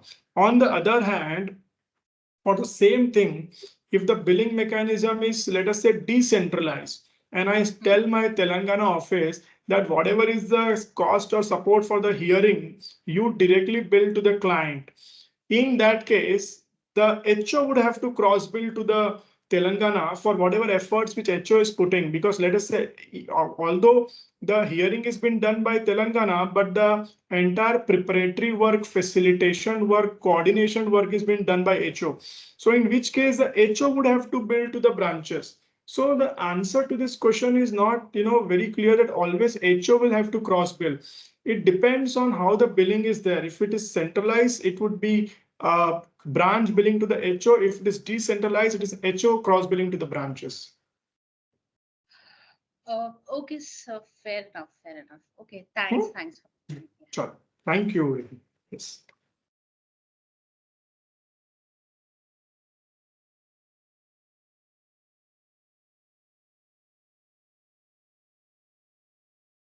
Jyoti ma'am, are you there?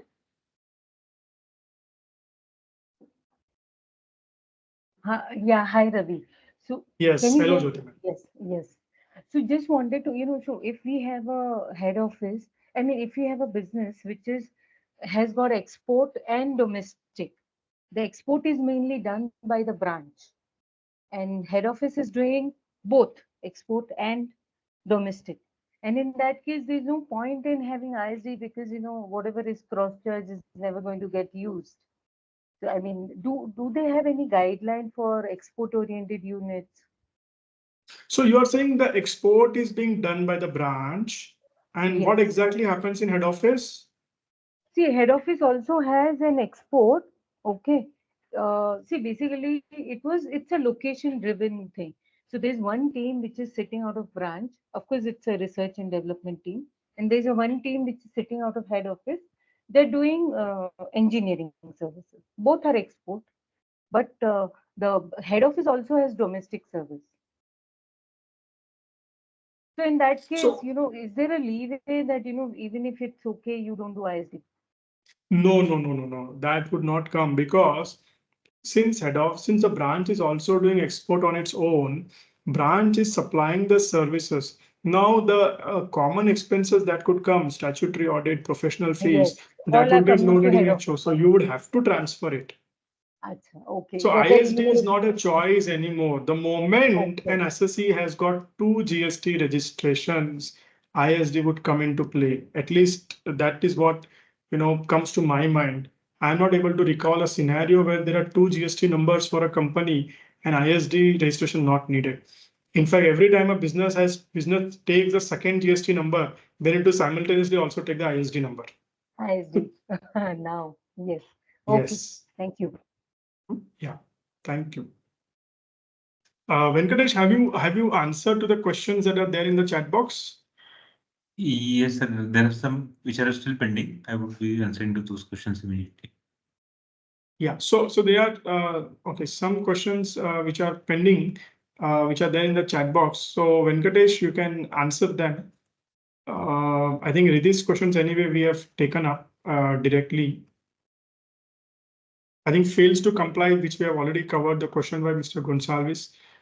Nil GSTR 6 and ISD distribution done in March with accumulated invoice, whether credit is disallowed to the, suppose we file nil GSTR 6 return in February and ISD distribution. That is something it is still not clear, Rajesh ji.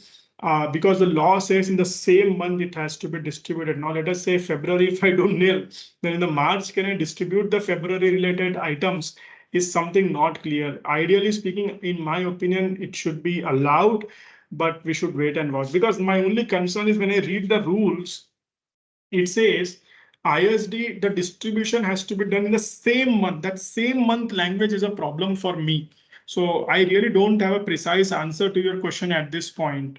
But going by a fair, interpretation of a law principle, I would assume that should be allowed. Whether 16 for time limit, absolutely, it will be applicable even for ISD as well. Whether are we required to take ISD registration in case there are 2 registration within the same state? Yes, you would have to eventually distribute the credits. It's not state wise, it is GST number wise. RCM liability is paid on 20th of next month. Then whether HO can raise invoice in the current month or it should be paid after the payment. No, there is nothing like after the payment of RCM liability and all that. Whatever we are currently doing in the same month, you can pay as well as transfer the credit. What percent of aggregate turnover will be applicable for ISD credit if any new business unit is merged? In case of a merger, you are saying what percentage of IS aggregate turnover will be applicable for ISD if any new business unit is merged? So I think from the time the merger comes into effect, So first of all, the turnover, first of all, the turnover mechanism which was there in the old section 20 has not come in the new section 20. Assuming that old section 20 as it is would be replicated in the new section 20, it says the turnover of the previous financial year. So we need to look at the turnover of the previous financial, and if in the previous financial year there is a merger, then there has to be a change in the turnover accordingly from the date of merger. Are you sharing the PPT? Yes. So Pooja, we can see that the PPT can be shared with all the registered participants. So thank you all for patient listening, and we'll be sharing this PPT to all of you. And in case you still have any questions which remain unanswered, you can just write to us over email, and we would try our best to answer your pending questions if any. So thank you all. Thank you, Ravi sir and Venkatesh, for the enlightenment on the said topic. Thank you everyone for your active participation and patient listening.